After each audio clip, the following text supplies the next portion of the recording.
Welcome. Today is a great day. Toby, you can't run away. Better come back. PSG fan Toby. Welcome. Today's a great day. We're doing the Arsenal, Chelsea, London derby review. Game ended a couple of hours ago. We'll talk about EPL for sure. Before I start, if you're joining, like, share, subscribe, Footy Fantasy on Facebook or YouTube. We start with EJ. Producer EJ. Not in the mood, by the way, guys. So it'll be nice to her in the comments. She said she's not. She put that disclaimer. She's not in the mood today. Aww. Okay. Sound effect.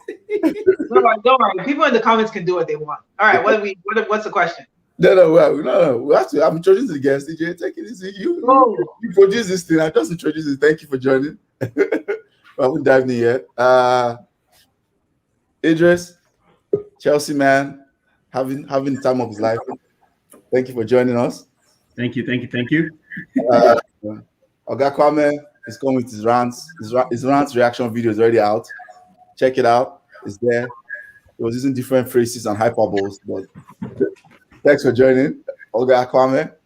At least for the first part, I'm here for the banter, and then we'll get to the rant later. Former Arsenal fan, now new PSG fan. Monsieur Tobey. So French. How can we welcome Toby in French? Monsieur Toby. Bonjour. Ça va bien?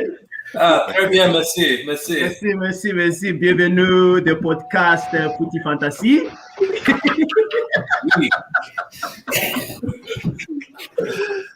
Arsenal are making food change. Heritage Club, 25 years. Toby, almost 30 years as supporting Arsenal. Wow. Okay. Thanks for joining, Toby, by the way. Anytime. I'm here as a neutral. I figured it's good to have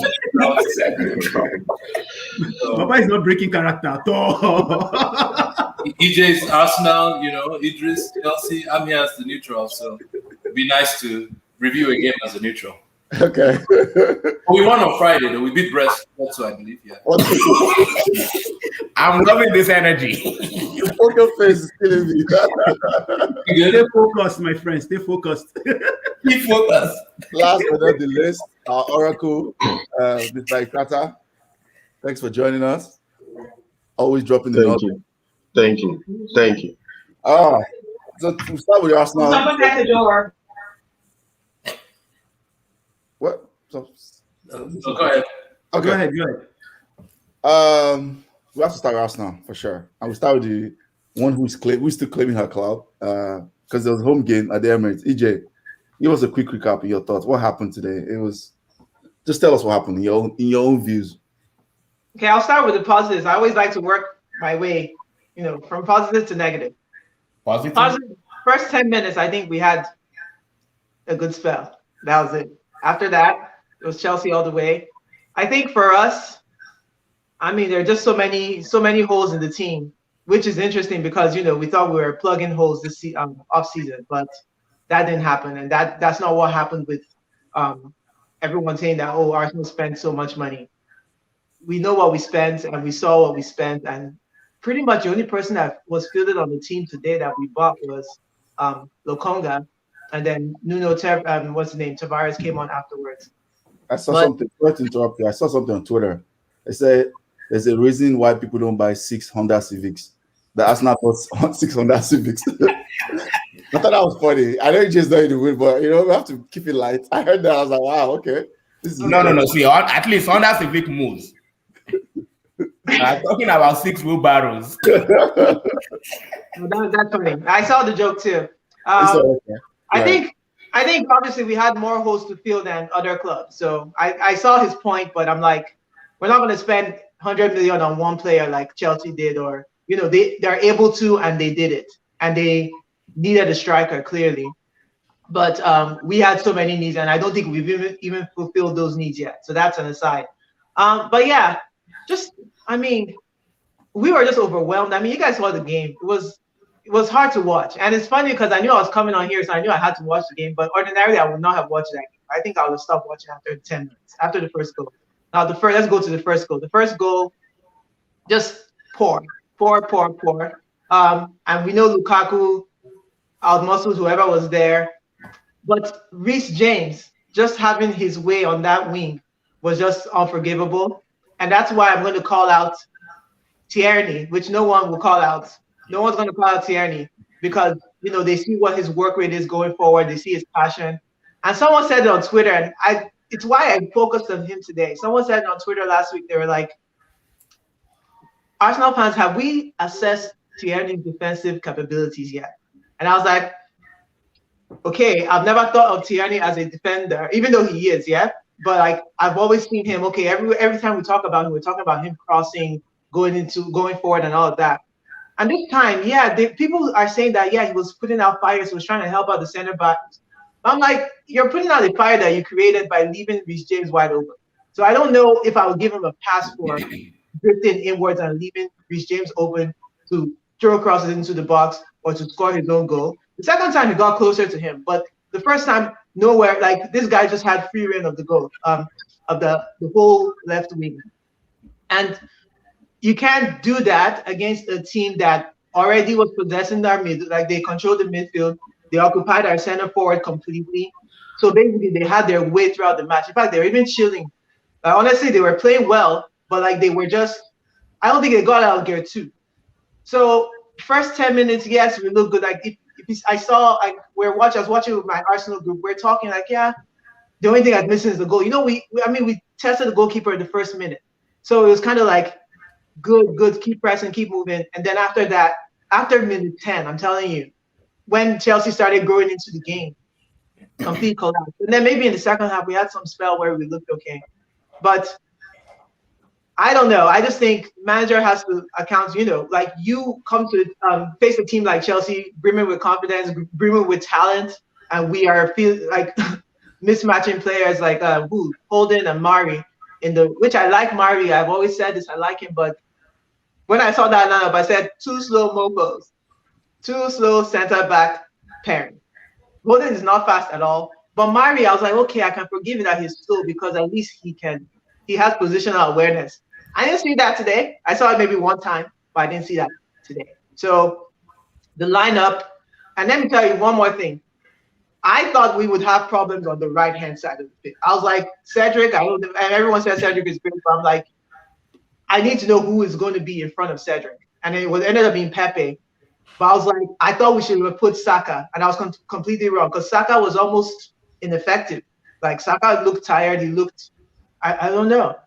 And someone said I shouldn't blame all the players. I can pick all 11 players and blame them. So the coach has to be blamed. Arteta gotta go. And I've said this before. Look,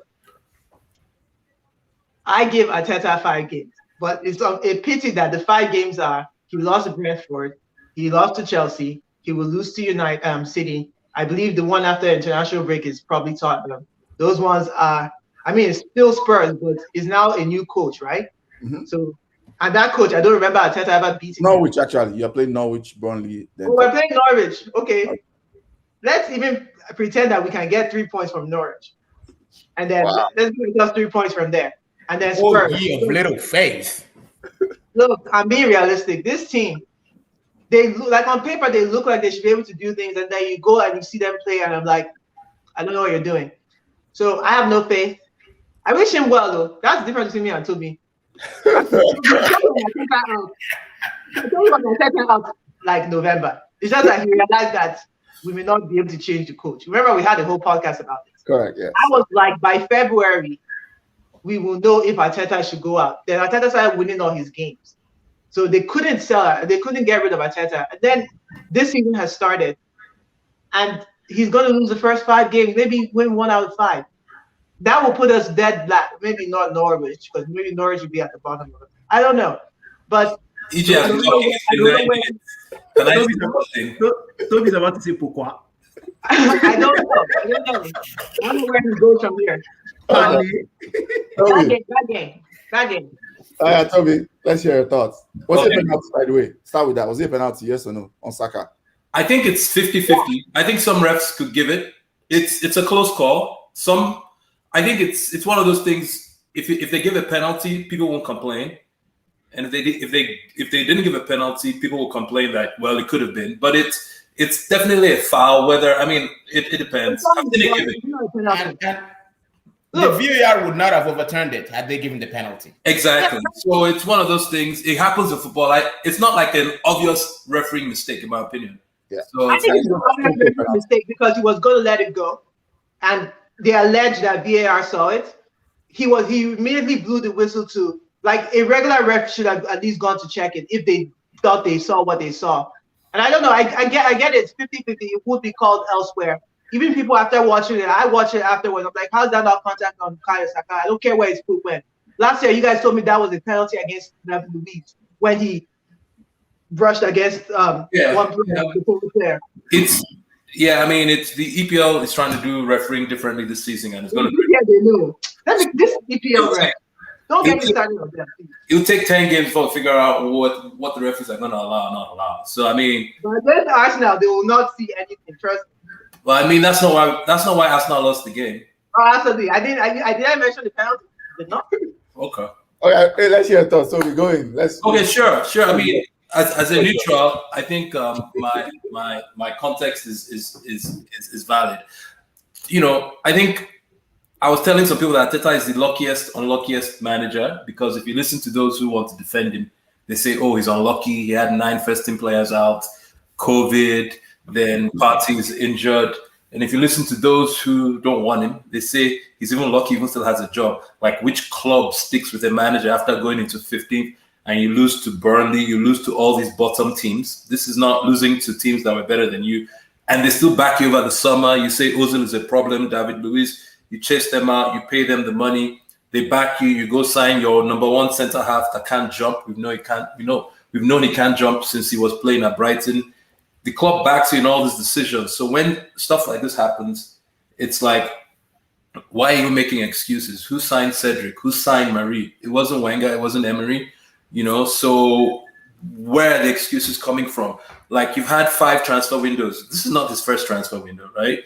You gave Willian a new contract. So excuses will happen. Injuries will happen. You signed Partey. You wanted Partey. He's coming and it hasn't worked, whether it's for injuries or whatnot. We've not seen the best of Partey, but that's your flagship signing. So don't make excuses that it's unfortunate, right?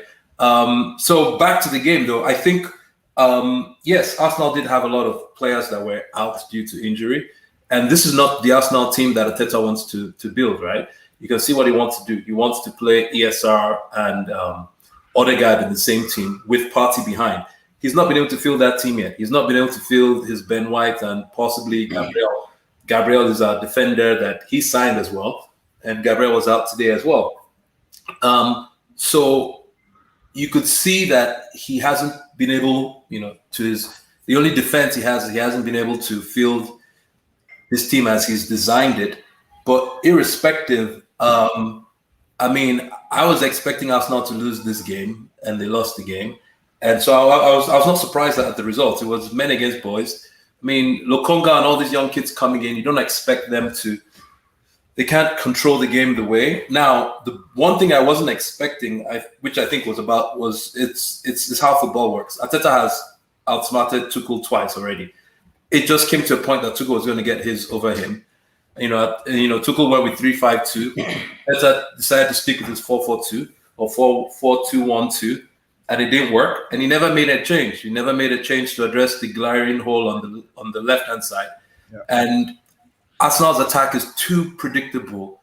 It's always to the left. They said we're like Beyonce, to the left, everything we do. To the left. Everything to the left. It's not, it didn't just start this season. It's been going on. This is how Arteta plays. It's overload to the left, and you have a midfielder like Xhaka that can't telegraph a pass. You know when he's going to pass it through. He's got to put the ball. So it was too predictable. And Saka, to Aegis' point, wasn't covering for Tierney, and that was a problem. But, Tierney is a smart footballer. He's seen that Lukaku is raping Marie, and he's trying to help him out.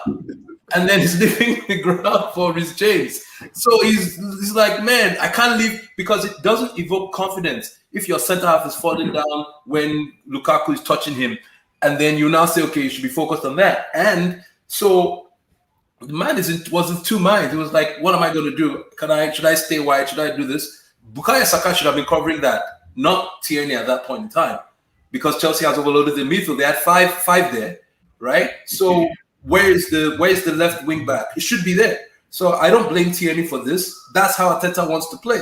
Tierney bombs forward and leaves space behind. But when you're running back into position, Bukayo Saka should be covering back, and he didn't do it today. So I just feel this was all predictable. There's really not much to say. As a neutral, it was enjoyable. And, I wish Arsenal all the best till Arteta leaves. So your very good friend, Dada, is asking as a neutral, question mark. For a neutral, I'm going to say, my comment is for the neutral. You seem to know a lot about Arsenal. Like, yes. The transfers. Yeah, you're very. He's the student of the game. He's the student of the game. Yeah, the student of the game. I got to research. I can't come out here. Yeah. Idris, we'll debate to Idris, and your favorite fan. Chairman says you're out here looking like a whole champion of Europe. Man, my home call C. I'm a big fan of C2 when she's dragging Arsenal all over the place. I even have to be like talking around my new accent, like a champion kind of accent. See you me, I see you, girl. Champions League. What about okay, Idris, you take it from a Chelsea point of view. What are your thoughts? Chelsea point of view, in my own opinion, I think we were all expecting something like this. Like we were hoping. Whether it will pan out as it panned out today, we were excited. But then again, there was a little bit of a drop off. That being said, that would be me being over too picky. This was the missing link for the team. We had a very good young forward who we believe in the future will be very, very good. Hopefully, we can get him back with a buyback clause. Everybody calls me Papa Tammy, but he had to go. He was just not the right fit for this coach. I was so happy to see Werner come off the bench. Nothing against him personally. Everybody always makes up a good excuse for Werner, saying his runs. Who gives a shit about his run? He was brought here to score goals. Why are we talking about runs? Like runs with Shiwu. If we are talking about runs with Morata, wouldn't we have kept him? If we talked about runs with Tammy Abraham, wouldn't we have kept him? If I thought about runs with Fernando Torres, wouldn't we have kept him? So when people start talking shit about runs, that used to irritate me. It's like a flaccid effect of like when you're having an ulcer or like heartburn. Unless you hear rubbish like that. So we bought the guy, we bought him, we're stuck with the guy, but then he came in off the bench. I'm okay. But when you look at what Toby said about what they were doing to Mari at the back, touch the guy.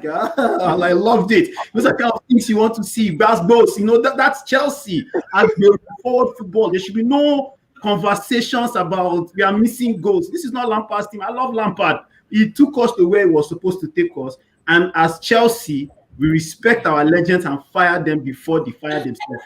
Then we move on. We move on to other things. There's no hard feeling. And we will welcome him tomorrow. And he might be Chelsea's coach 5 years from now. But we will loan him out to go and gain more experience, come back. We have no time for anything. So the game went as it should. It was, as Toby said, men versus boys, as we expected. The machine is oiled. We have a very seasoned coach. We were lucky to get this guy. Toxic manager. Arsenal fans called him toxic manager. Said we don't want him. He's too toxic. No, but you were right. He was toxic. And I'm glad I had this conversation with AY. AY actually, we actually went through his track record, right, from Mainz to Dortmund. The guy was toxic. We had actually tried to hire him before, and we're like, maybe not, But I think, as we said, he went to PSG. He learned. That experience in PSG must have freaked him out or shaped him to understanding that, if you ever want to be a big manager, Bayern Munich did not want him. That was something that was very telling. He's a German. He's known to be a genius, but they didn't want to touch him. So that means his options of ever being great would be with other clubs abroad. So if he was going to be in other clubs abroad, he had to conform. And honestly, his entire conversations within the Chelsea circle as one of humility. He never got to even talk or meet Abramovich until the finals. Mm-hmm. That was the first time we got to meet or talk to him. But every other Chelsea manager, up to even Frank Lampard, have a relationship with Roman. So he knew his time was ticking. This was not a club where we were going to. I mean, we fired Conte and the guy was still on the payroll. That's the club we are dealing with. So any manager that is coming that thinks he's toxic, welcome to a toxic club. So there's nothing new here. Like, what fire is he bringing that I have not carried? I have not quenched this. So it went the way it was supposed to go. This was the missing link. Honestly, watching Lukaku, I think moving forward for Chelsea, we cannot underestimate the experience of a striker that has either won it or specifically, let me scratch that, a profile of an attacker that fits the Chelsea way of playing, whether it's counter-attack, whether it's positional football, whatever it is. We cannot have glossy finishing kind of strikers. It's not for us. What Lukaku did today, beauty. Even if he didn't score, beauty. Yeah. To add to that, most clubs cannot cope without having a number 9 who is a number 9, right? Not everybody's a Pep Guardiola. That's why he's a freak of nature. That we win a whole league title without a number 9. Not everybody's a Pep Guardiola.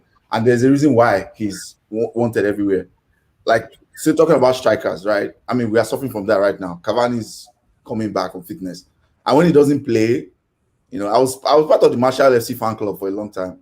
But I'm out. I've sold my stocks. My stocks are gone. My stocks. I've sold my stocks.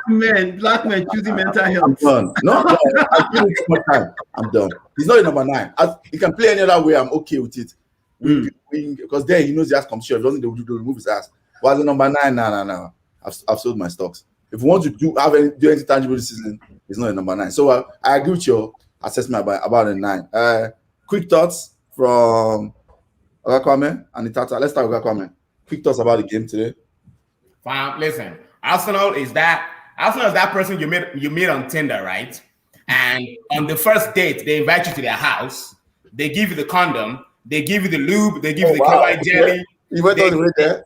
They get on, bro, and they take their pants off for you. That's what Arsenal is.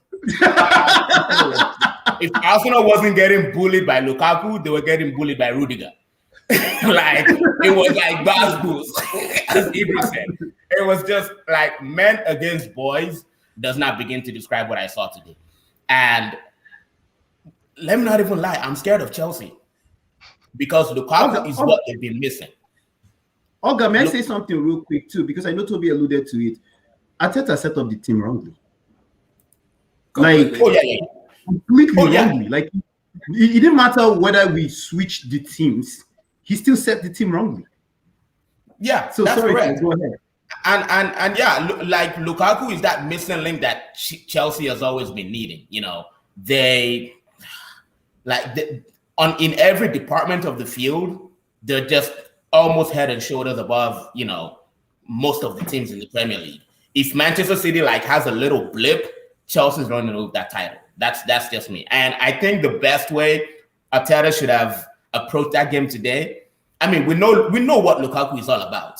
You don't stifle Lukaku by stifling him. You stifle Lukaku by stifling the supply.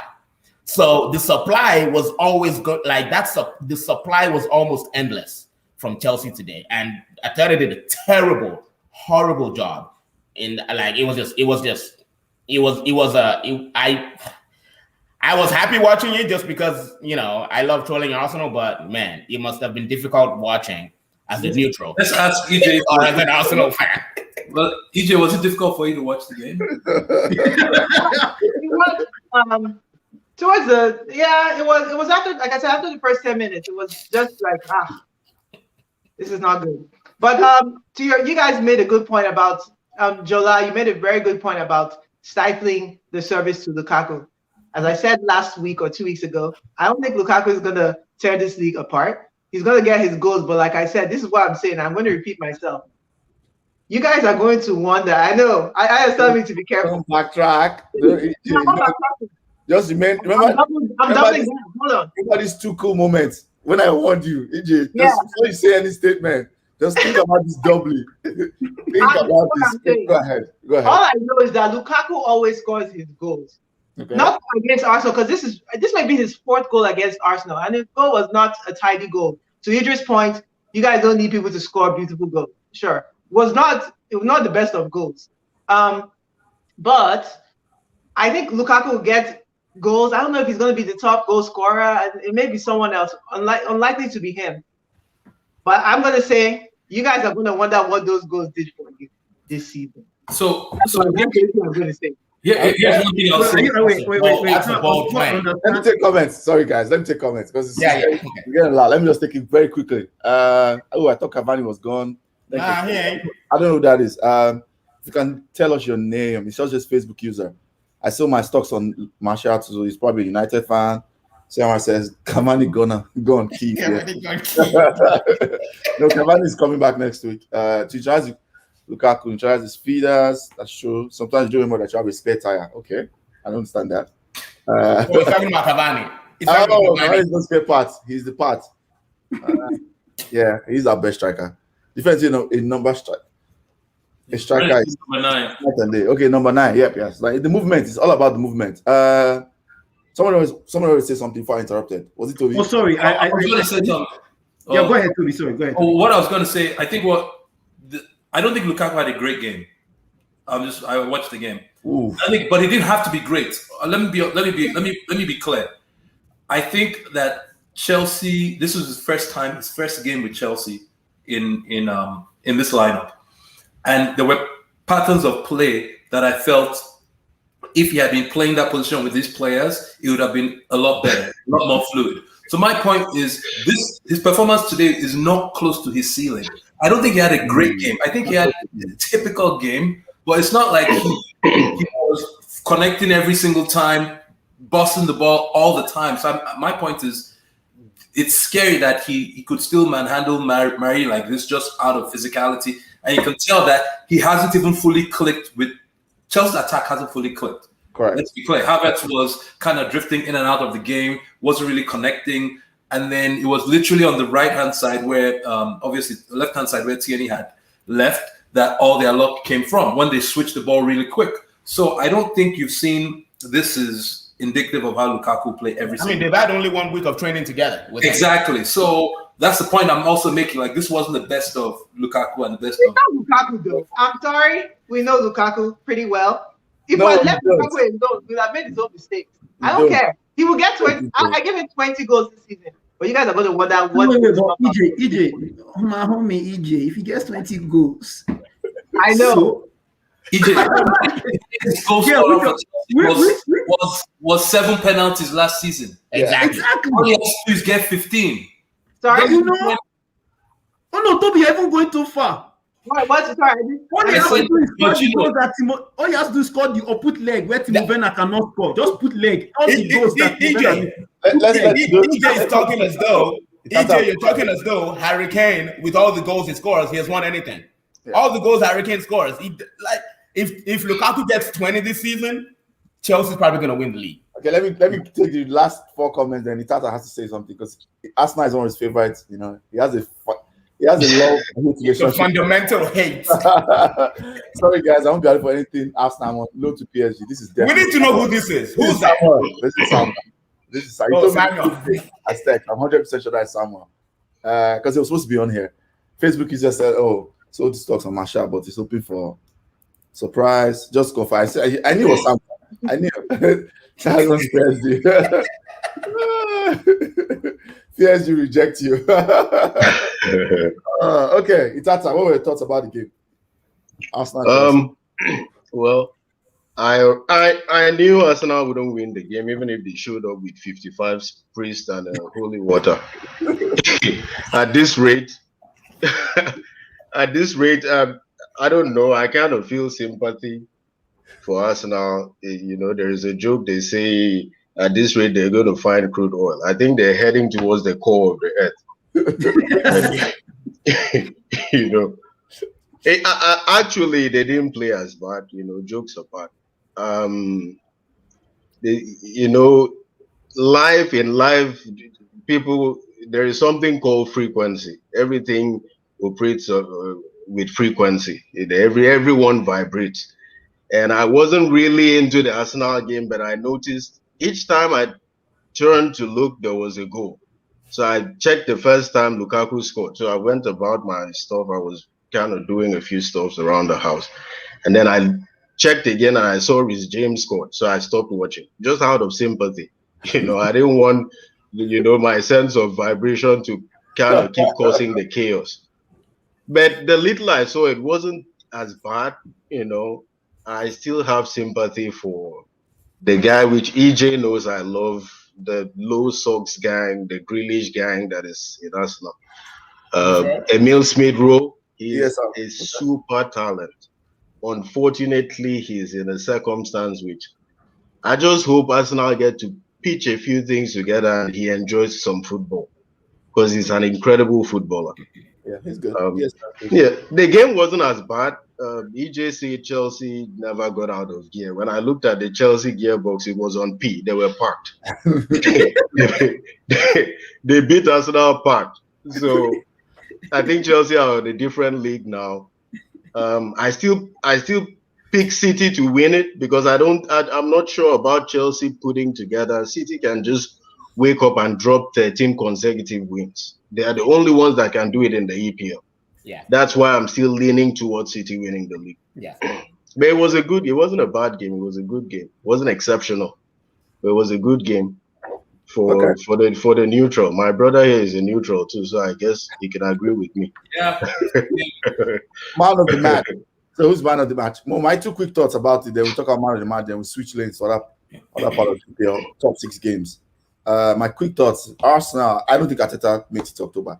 I said it last week on the pod, and I said Arteta doesn't make it to October. I feel like the thing he could get away last season was lack of fans.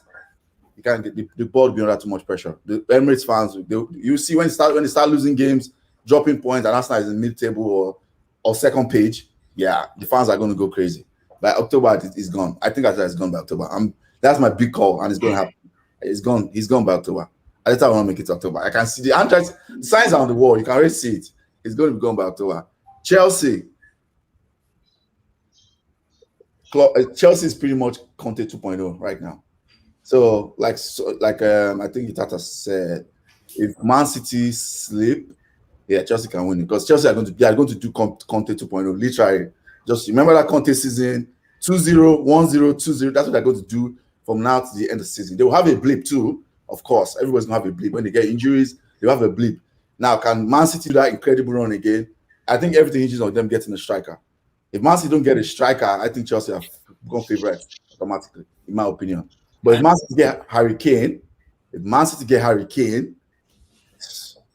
just lower the drawbridge. It's done. All of us are just here. We're just joking.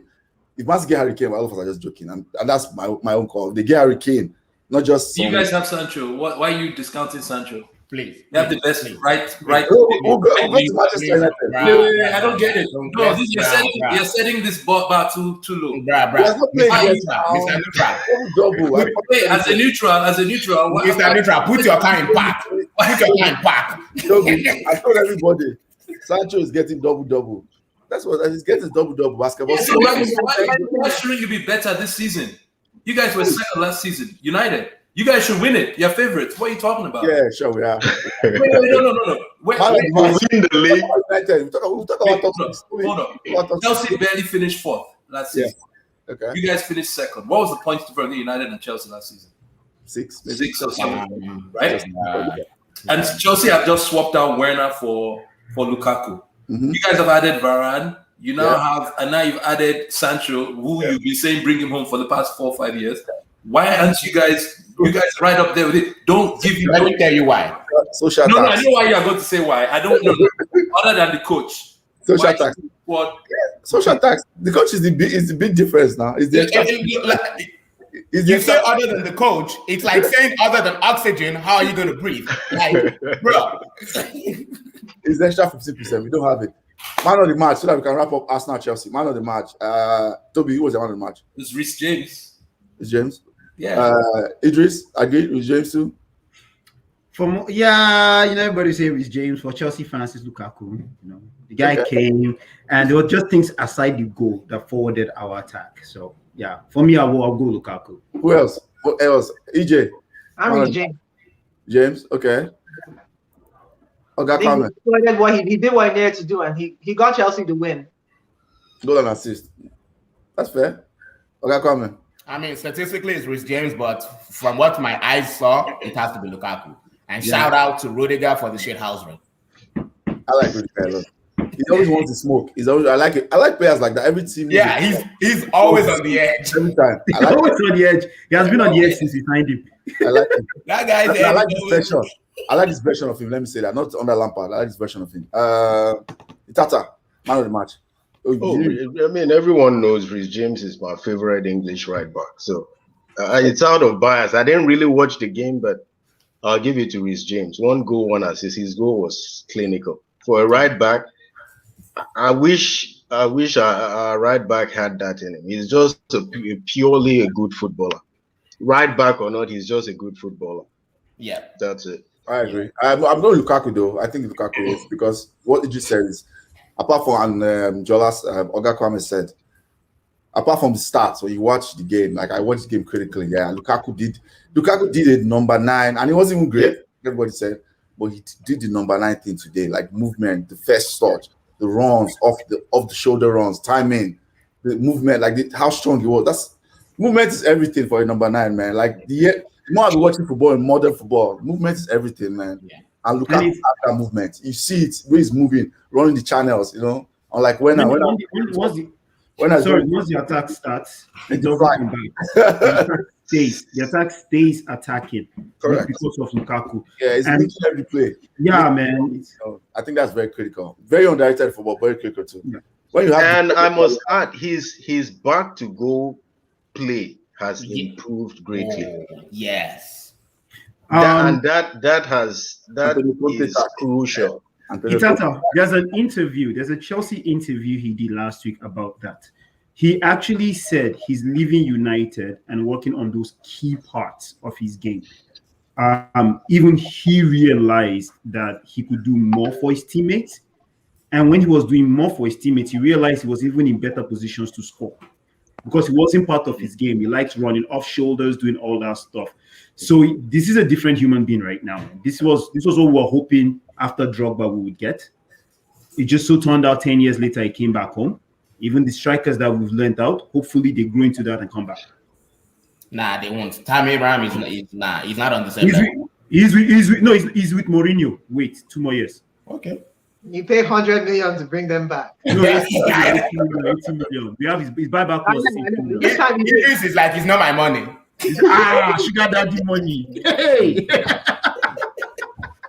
Yeah, there's an interview did on Players Tribune where he talked about what you just talked about. I can share that with the group on WhatsApp. Yeah. Let's go to the segue. Manchester United. I'll let Oga Kwame. Why always me? Oh no, I was going to drop off. I leave United. You want to drop off? Because I have to. It's pretty late where I am, man. No problem. Thanks. I'm going to celebrate this champions thing, you know. Look at that. Idris, I was expecting you to put tuxedo on Agbada to celebrate. Bro, see it. I got you. When I come back to Calgary, all this thing that my sister AJ is talking. Have you still telling me? I got you. Plus, wait, it's my brother that is doing Parlez-vous, Ascension. All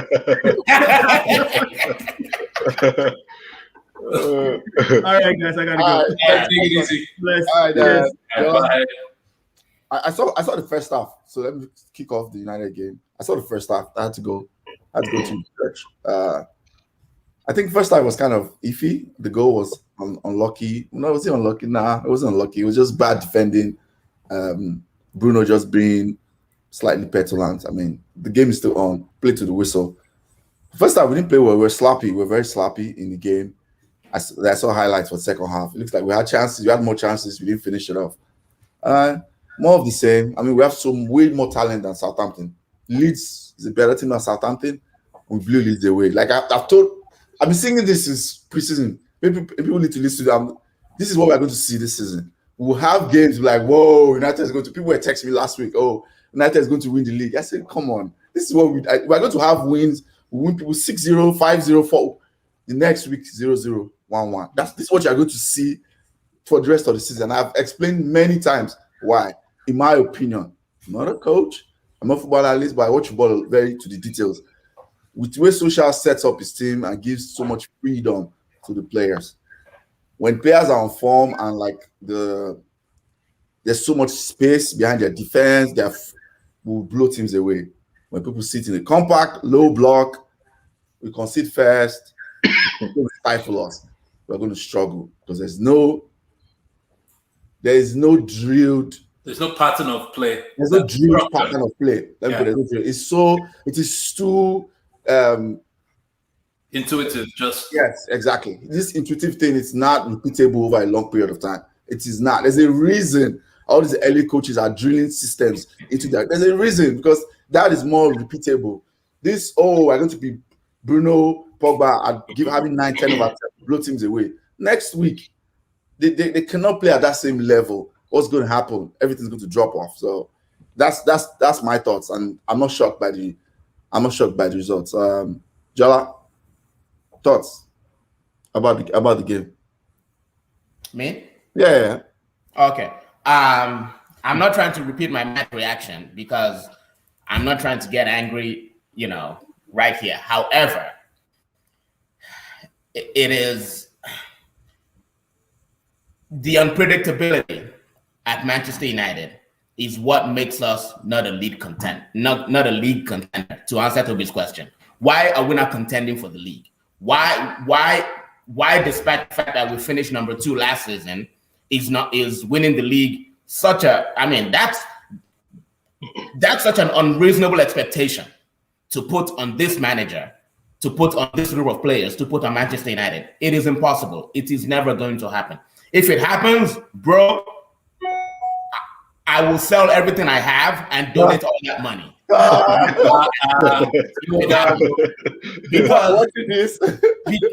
Because look, it's not like what I was saying. Like, for you to win the league, for you to win the Champions League, for you to even be some kind of serious contender, I need to answer the question: what is muscle memory for these players? Right? I look at Manchester United's midfield, and I can't tell you something that is muscle memory for those midfielders, for those players whenever they have the ball and they're facing a low block. A coach should be drilling into these players' heads, into their minds, and into their feet. When you get in this position, you make this run. When you get in this position, this is the pass you must make. 100% of the time you get into this position, you must make this pass. 100% of the time you have what? 4 people in front of you. This is how. I don't see that at Manchester United. So we can bring Sancho. Cool. He looks good, but he still vibes FC. We can bring Varane. Sure, it looks good. The best thing he will give us is that nice looking suit and the jersey in front of Old Trafford. That's the best thing he'll give us, right? You can bring Cavani. Good. All he has is pretty hair. So, my question remains: when we face teams like Burnley, when we face teams like freaking Newcastle United, when we face teams that will sit in front of you, right, and make you break through that low block, what are we doing? What is the game plan? And that's why we were able to make Leeds United. We looked good against Leeds yesterday. Not yesterday. Last week, right? Because regardless of what happens, Marcelo Bielsa will play. Right? He will come to whatever stadium, he'll play football. However the cookie crumbles, it is what it is. He will either score 5 goals or he will concede 5 goals. That's how they play at Leeds United. Last week's game should not and could never be an indication of how our season will go. Absolutely. It cannot be a reasonable indication of how our season will go. And to be more specific to this game, what we played today, listen, I'm tired. I know this is an unpopular opinion. I am tired of Wan-Bissaka. I'm tired of him because he might be the best defensive right back in the league, right? But at Manchester United, I need somebody who can supply goals. At Manchester United, I need somebody who is more offensive than defensive, right? When I'm playing against Barcelona or PSG or Bayern Munich, okay, bring Wan-Bissaka because I need somebody to take care of, the fast wingers they have. Yeah. But against Aston Villa, against Southampton, bring me Diogo Dalot. Because you already played 2 sitting midfielders already, right? Yep. And then you have the 2 center backs Why else do you need the most defensive right back in the league? I don't give a shit about that. I don't care. I've seen 2 seasons of Wan-Bissaka and I've had enough. The guy just keeps dancing Makosa on the ball. That's all he does. He just like that. That's all he does, and then he passes it back. The guy is so AFCON, though. That guy is so AFCON. As I watch it, it's like I'm watching African Nations Cup. Like, please don't disrespect AFCON. AFCON is actually. When has the ball, you think the pitch is like a Africa Cup of Nations pitch. The ball is always bouncing at his feet. This body movement is not too much now. Like, what is all this? Bro, exactly, bro. I'm sick of him. I'm sick of him. So yeah. Okay. Itata, what are your thoughts? Well, yeah, I'll start with Wan-Bissaka, man. I know I usually joke that he crosses the ball with his entire body and the entire country of Congo and the African map. Everything crosses the ball with Wan-Bissaka. You know, today you saw Rhys James play. You know, he doesn't even touch Wan-Bissaka when it comes to defensive, at least sliding tackle. You know, Bissaka covers his ground, you know, and he even takes pride in it. Sometimes, you know, if you watch him, he lets the striker go and like it's like a show off. Like, you can go out, still slide tackle. Yeah. But there is more to football. There is more to football. Plenty more. I've been saying this last season. You know that now. Like, you see, the idea of, we might sign Trippier, I was really excited about it, you know, because I know we roast Trent Alexander-Arnold all the time, but you can tell he is a sound footballer. We can go through the history of football. How many right back? Okay, for instance, like Arsenal, Lauren Mayer, he was a brilliant footballer. Yeah. You know, when you playing positions like that are critical to football, your output has to be some. And the funny thing is, Wan-Bissaka can actually cross the ball good. He's produced probably one of the best crosses in recent history for Manchester United. Like, I can pick out 2 goals. I think Cavani or someone else scored. Pitch perfect crosses. But there is something about just the way he plays football. Right? He had like 5 assists last season, right? 4 or 5. He actually can cross the ball, but his coordination is what kind of throws me off. I know what you're trying. It's ball progression. His ball progression is pretty poor. It's almost like it's like a 4-year-old who can slide tackle. That's how he plays football. Seriously. Like, it's like his brain is not in sync with his feet. Yeah, it's not like I'm dissing him. It's just what I see week in, week out. Yeah. You know, but when you know, like, the stats do him justice, I just hope he improves. There was a game today where he tries to play a 1-2 with Sancho. So he gives it to Sancho, and Sancho plays in a perfectly weighted soft touch. Bissaka goes over the ball. Like, if you give that to Rhys James or Tierney or any other right back, they take it in their stride and maybe play into midfield or put it a perfect cross. You know, I'm not going to start comparing him to Marcelo. We all know Marcelo is like one of the greatest footballers in the world. But there is something about Bissaka, man. You know, I love him. He's our player. I'll support him. But if something has to be done to improve him, what has to be done to improve him is to bench him and put Diogo Dalot there, because defensively he's Wan-Bissaka, offensively he's half Bissaka, and I'm tired of it. I'm sick of it. My comment says Jola is on Cavani from Congo. Yeah, it's from Congo. Oh, it's also Wan-Bissaka to him is just an old school right back. He's far from the modern right back. Yeah, that's the major problem. You know, modern day football, fullbacks probably should give you more going forward, right? And that was our problem in Luke Shaw, but Luke Shaw has stepped his game up now. Progresses the ball well, moves the ball. Yeah. But Wan-Bissaka is like he's taking us back. And I think a lot of United fans, in my opinion, I think we should move away from United talk and jump to maybe Liverpool. A lot of United fans were just relieved after 2-3 years of Ashley. Ashley Young was terrible. Ashley Young was bruh. So we had a very terrible right back. I will now get this guy who's depending on one-on-one defending, but then people get carried away. Like, wait, there's more. You have to progress the ball. You have to be able to cross the ball. You have to be able to defend your back post. You have to position. He's poor his positioning. He's always caught up in the back post. His crossing is poor. His ball progression is poor. It's like for the level we are, we need someone who can progress the ball better, so that when they double Sancho, he can, or whoever is the right wing, once it's open, it becomes a threat. Then defenders don't have to worry about it. Then it creates space for other people. Typically, from last season, once Wan-Bissaka, they just give him it's Wan-Bissaka. It's fine. They just mark everybody else. It's Wan-Bissaka. They give him that whole space for him to cross. That's what defenders do. It's the same game plan from last season. You just it's Wan-Bissaka. It's fine. Let's take care of the other threat. He can't hurt us. So, and this idea of this agricultural science tackle every time. It's not every time you have to do that. You understand? When you go to the Champions League, like advanced stages, when you're going all agricultural science, you're going to be found out. Yeah, absolutely. Yeah. I think we can segue to Liverpool. In my opinion, Liverpool is flying under the radar. Everybody's like, oh no. Is that? Yeah, I agree. I think Liverpool's flying under the radar, in my opinion. I think Liverpool is flying under the radar, but for good reasons. Honestly, I think their squad is aging. And we'll find out, right? It's 2 games. Yeah, I think VVD coming back is huge for them. Yeah. If he can stay fit, yes. But I just look at the age of all their core players, and I just wonder, can you play all the games in the Premier League and Champions League with that squad and not have any issues? I just don't see it happening.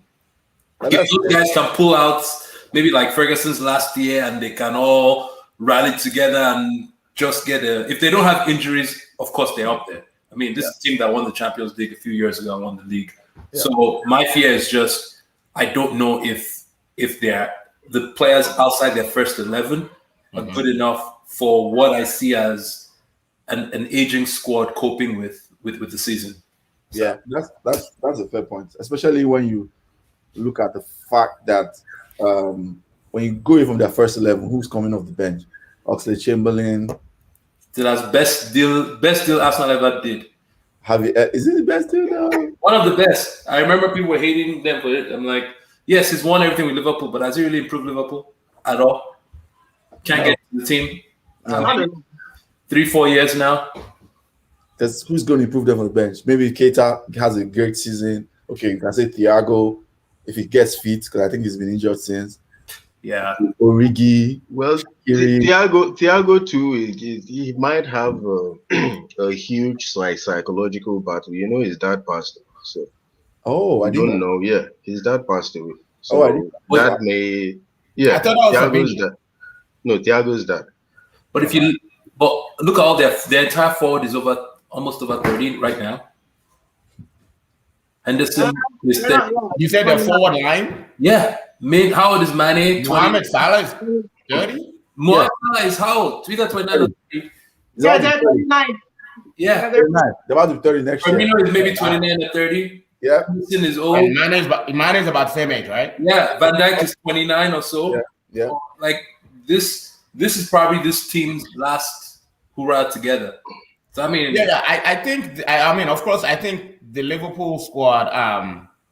I feel like they need some refreshing, some recycling. It's good when players. Of course, it's good when players play together for some time. That way, there's chemistry and stuff. But then, when the core just stays too long, when the core stays together too long, they just it's just stale. So.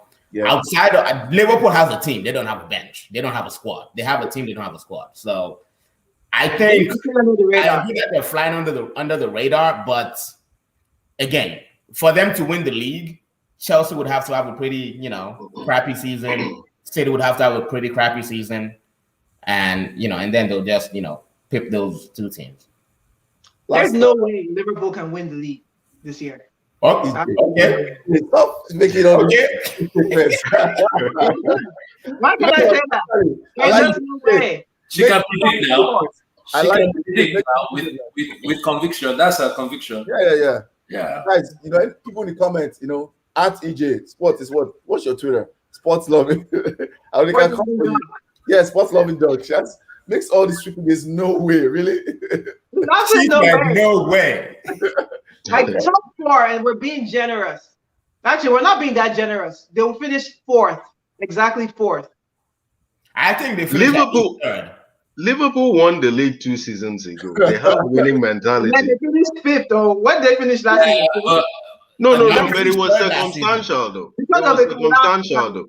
But players don't get better with age. Players don't get better with age. I'm sorry. Yeah, Last season. Firmino is not better this season than last season. They don't get worse, though. Oh, they do. It's sport science. It's clear. Their intensity is going to drop off. There's no way. Henderson, he's already getting injured now, and then they didn't want the new contract. You say injury, yeah, but I don't think, like, if they stay injury free, I don't think. A 24-year-old will get better at 25. 29-year-old hardly gets better at 30. It depends. It depends, though. It depends. I think it depends. I personally, it depends. Yeah, I think we know what Liverpool has to do to win the league. We saw them do it when they won the league. Yeah. The next year, remember? No, they did it 2 years in a row. Remember, because the first time they failed. Yeah, 96. Yeah. They did They 96 failed. points. The second time they won it, and they all got injured, collapsed, everything last season, and they still came to it. And you think this year is going to get better with Chelsea improving like this? United's finishing third, Chelsea's finishing second, City's finishing first. And Again, AJ, you didn't say City was finishing first before. How come it's the Sweets? It looks like your positions change every week. City's No. first. This is exactly my position from last. This is a position last. Okay. I just said Chelsea. I said Chelsea and United will be closer, but I don't think you guys. EJ, where's your Arsenal finishing? Let me just ask. When we change it, Did you say your? Yeah, where's your Arsenal finishing? I don't know. I don't know about Arsenal. How can you predict every other team and you don't? It's hard to call Arsenal. It's hard. Calming down. Comments. Say calm down, EJ. Be calming down. I mean, they don't sack the coach. Your chest and your name. I don't think they're going to sack the coach.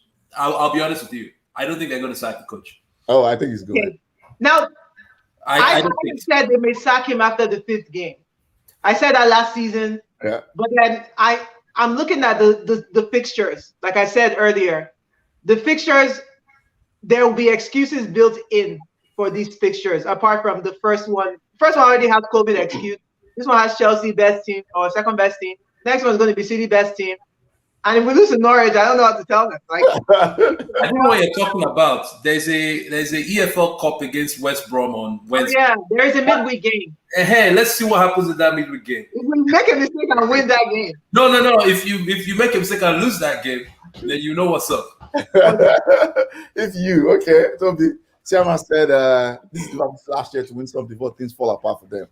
What's the Liverpool academy like? Never paid attention to the academy. They got their two wing backs from the academy. They have that guy too, Harvey Elliott. Harvey Elliott, yeah. I mean, I always put the club tax. I don't think this guy ever fall apart for Liverpool. I mean, Klopp is a fantastic manager. So absolutely. Yeah, I mean, absolutely. He is more than 50% of the reason that they won what they won, in my personal opinion. Absolutely. Because of the system he created and what he did, and before people figured him out, he was gone. Figured out that he was creating through the wings. But it requires so much energy. It requires so much energy. I agree, he does. Most people don't have energy. He's adjusting though. That's the thing about Klopp. He's adjusting. He's adjusting to it. He's also a tactical chameleon, like they say. Man City, there's much to be said. I mean, Norwich. I think they played well this season. I mean, yes, they played well yesterday, when they played, but Man City is still. Pep can still screw it up. Honestly, I know you guys think he can get it right, but I think there's some hood risk creeping in, and if he's not careful, he can mess up this team. Yeah, I mean that's fair. I can't bet against Pep. I always say that in the league, I can never bet against. I know I can't bet against him Champions League because he overthink it. In the league, I'm never backing him again for Champions League. Never again. I'm never backing him again for Champions League. But you're right. If he gets Harry Kane, it's probably game over unless he messes up.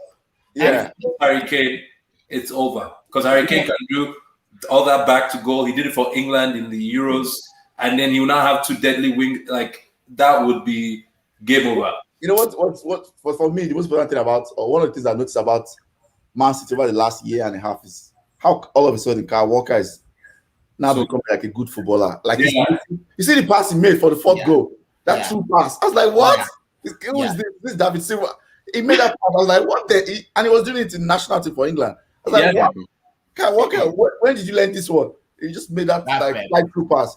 And again, the fact that Man City every season we get like 4 or 5 Man City goals. That same goal, somebody makes a run, back post, tapping. Like, and you see it coming. It's a FIFA goal. It's a FIFA goal. It's Yeah, so like they do this every season. Like you get 5, 6, 7 of those goals, but you can't stop it. They'll do it. And Yeah. that's why you know that they work on it, right? It's something that they work on it, regardless of the personnel. It might be KDB there, it might be Mahrez, it could be who made that pass. It was Gabriel Jesus. All of a sudden, he's this winger now. I'm just like, okay, Gabriel Jesus is a winger. Cool. Pep is doing his juju again. All of a sudden, Gabriel Jesus play on the wing. I'm like, okay, this guy, this Pep guy is. He just splatters the field with a bunch of triangles. Like the last game I watched, you're talking about system. The things they do are intentional. Yeah, they literally created 3 different triangles within 1 minute. Like bam, bam, bam, bam, bam, bam, bam, bam, bam. And I knew it's not something. It's not a fluke. Like when you watch it, you see it's very, very intentional. Yeah. I mean, talking about system and like United, because when people were excited about the Leeds game, I'm not trying to drag us back. I kept saying, yes, it's a feel-good thing, first game of the season. But we played today, and you could just tell we are not doing things intentionally. It's like Pogba is a genius, give it to him. I'm tired of it. To win this league, you have to be intentional. Klopp won it intentionally. Pellegrini won it intentionally. Mancini won it intentionally. Alex Ferguson won it intentionally. Arsene Wenger won it intentionally. You have to intentionally win this league. Yeah, I mean, I said it now. What our biggest transfer would have been transfer window. People thought I was trying to be like Antonio Conte. People thought I was trying to be your Kwame. I said no. I've been honest. Listen, welcome to the team, Ayo. You have to say it with your chest. No, I'm not going to deny that. Beginning of when I said our biggest transfer is to move social out and get Conte. Like what this team needs now is someone that will come and be obsessive about defensive solidity and structure. If we get that, man, we will literally be a Chelsea, but even more damage because we have more attacking firepower. That's what we be. Yeah. I mean, everybody's just in love with this love story, this social love story. Everybody's in love with it. The fans are in love with it. The Glazers are in love with it, of course, because of their pocket and it protects them. They're trying to make it. Everybody's in love with it. So it's cool. We'll ride it out till it fall off, and everybody's eye will open, and then it's like, okay. My own eyes have opened since, so my own eye don't open since. Can I say something about intentional? You said what? Can I say something about intentional? Yep. That Grealish goal was unintentional. I agree with that. I can't believe he celebrated it the way you had the gumption to celebrate it that way. I'm like, what are you doing? Did you know about it? But you know your team is good when you don't even mean to score yet. You score. Yeah. My goodness. Right. But can we please address how Kane is being a mercenary? Yeah, we're going to Tottenham now. We'll end the Tottenham and Leicester. They will do weekly awards. For Spurs, in my opinion, I didn't watch today's game, so I watched the first game. I think it's too early because it's new Espirito. He does this thing. This is how he started with Wolves.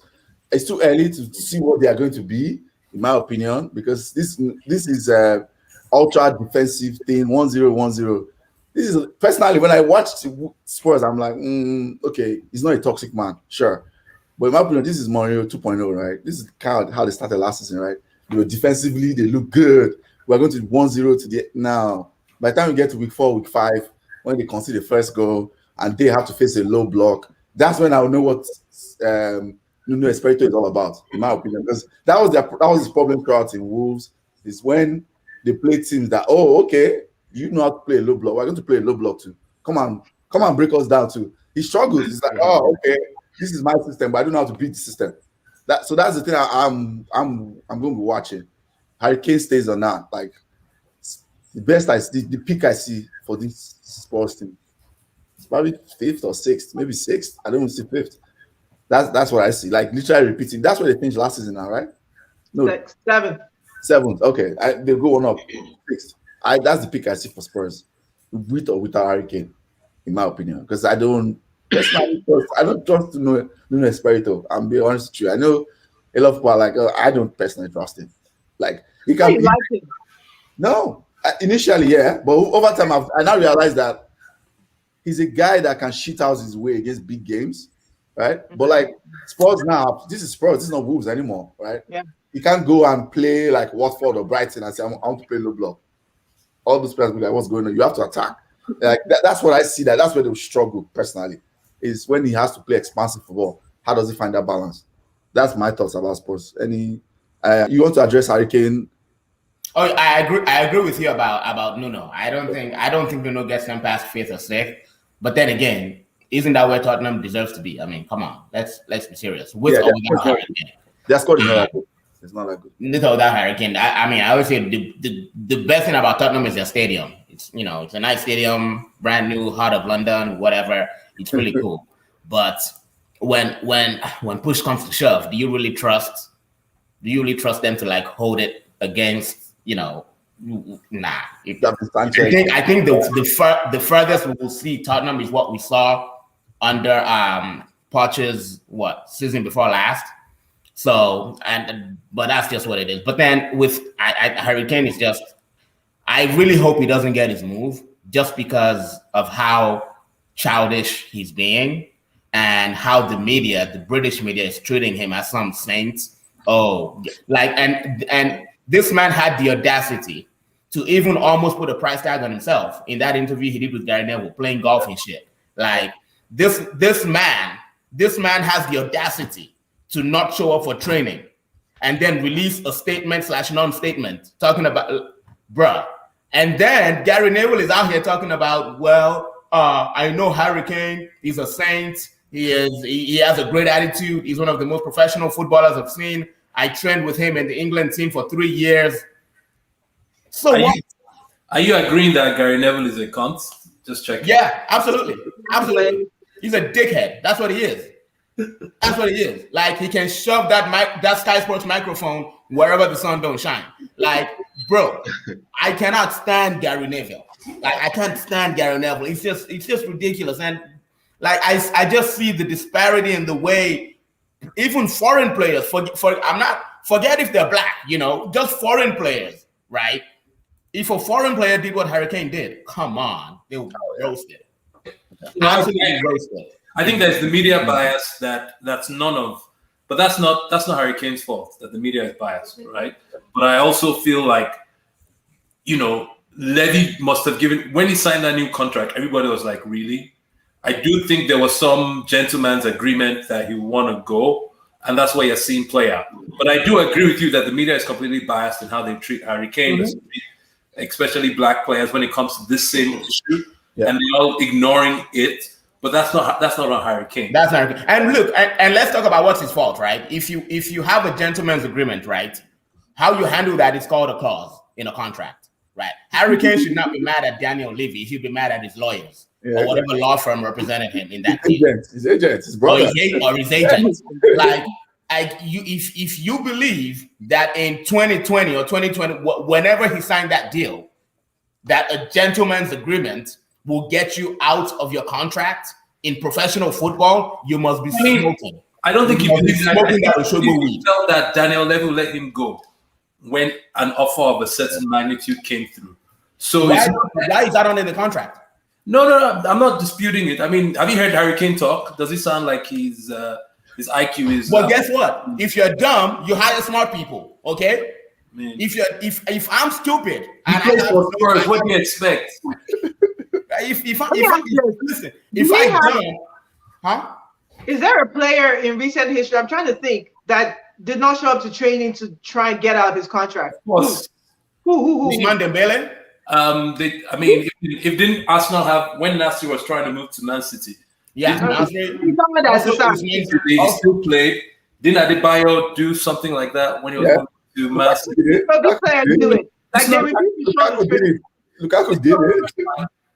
Lukaku did it to force his way out.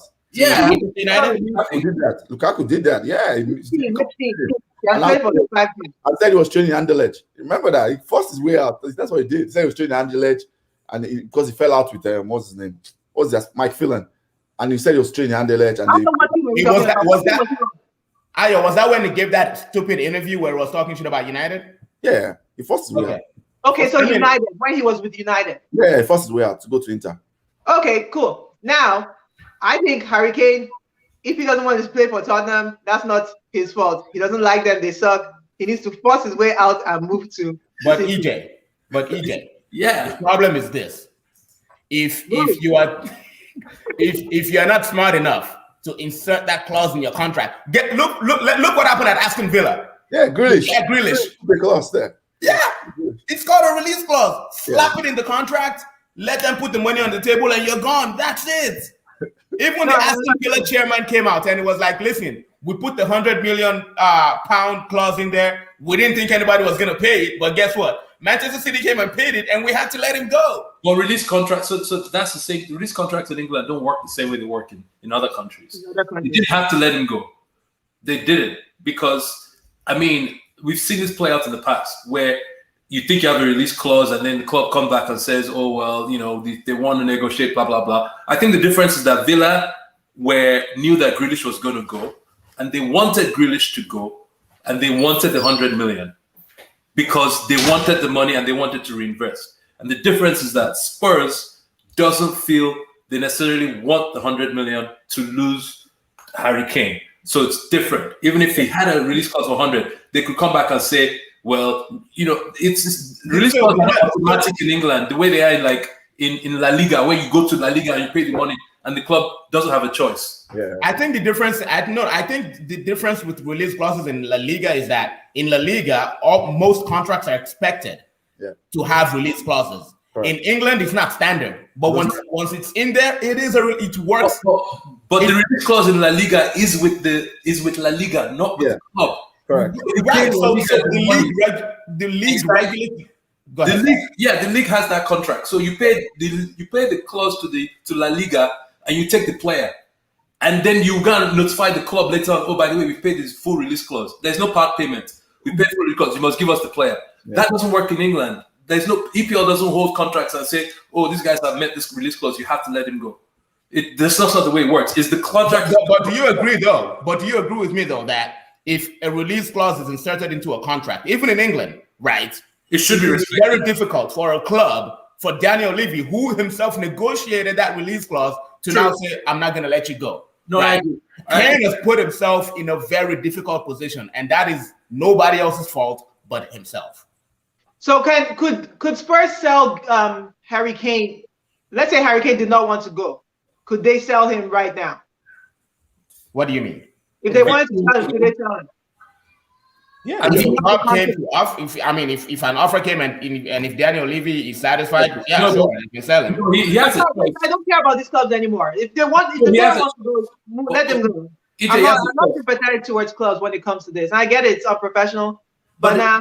No, I don't care as well because I think it's like, I don't want to use the word modern day slavery. They're paying a lot of money, but the truth is, you need agreement on both ends. You could go to Harry Kane. Harry Kane could go to Spurs. Spurs could say, hey, we've accepted 150 million pound offer to send you to Inter. And he could say, I don't want to go to Inter.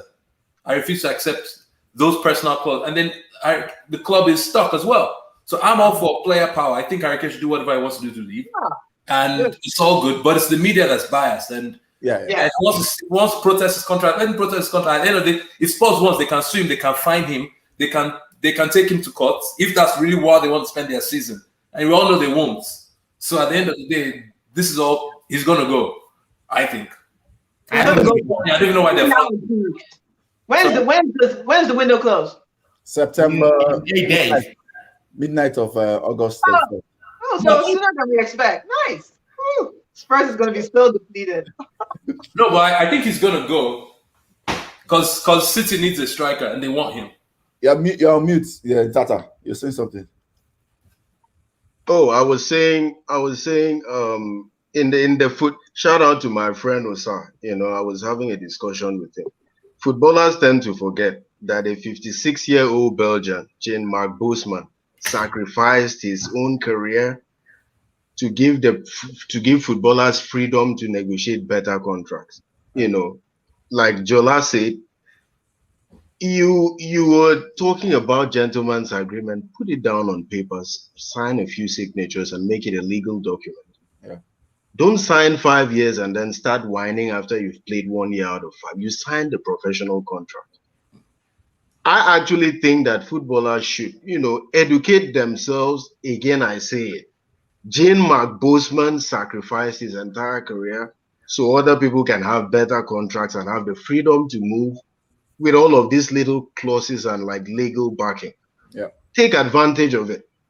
Harry Kane signed a 5-year contract. That's the same thing United are suffering with Phil Jones. You give him a 5-year contract.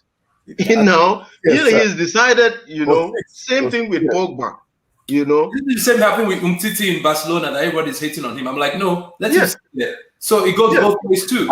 Gareth Bale. Yeah, Gareth Bale. Like the list is endless. Yeah, also did it to EJ's Arsenal, and they had to send him away and pay his $350K a week.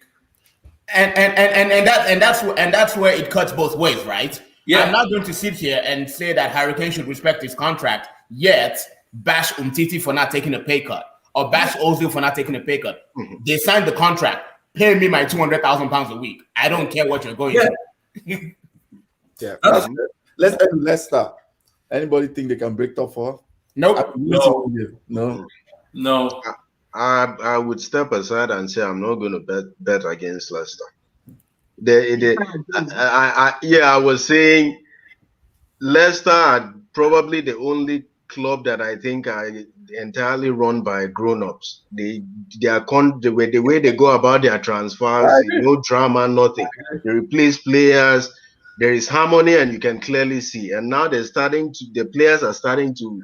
They've begun hanging medals around their neck. That's dangerous. They've tasted success. Do not bet against Leicester. Brendan Rodgers is a good coach. He might, blow it up here and there, but I am not going to sit here and bet against Leicester. I don't think they have the quality. I don't think they finish top 4. I think Liverpool, to AJ's point, gets that 4th position. You get it. And what? I would go as far as saying this season. Your name is not going to put you in top 4. You have to go and play that football match, win it, and climb up the table. That's the reason why I'm not going to bet against Leicester. I'm going to do Captain Obvious prediction. One Captain Obvious. One of the top 4 that finished top 4 last season.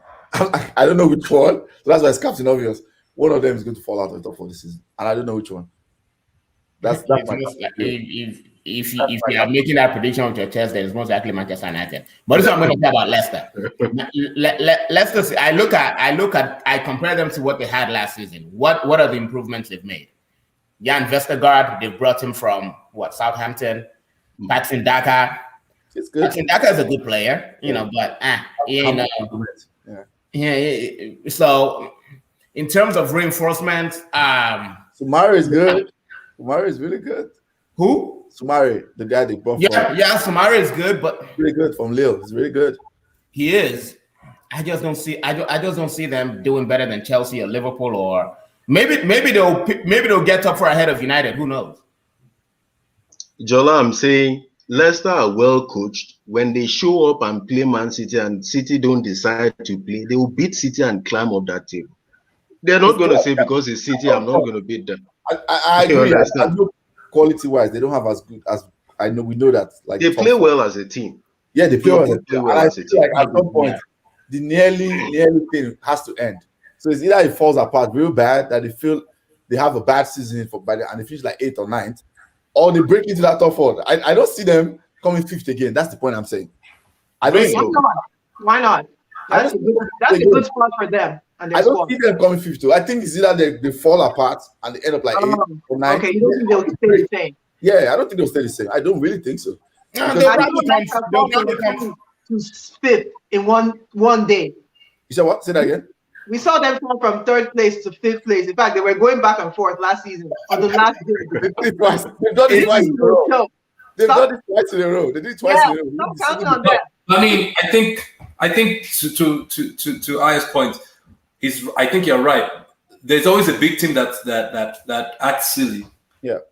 And who's most likely to steal that 4th position out of the rest? Leicester, Tottenham, Who else we put up there?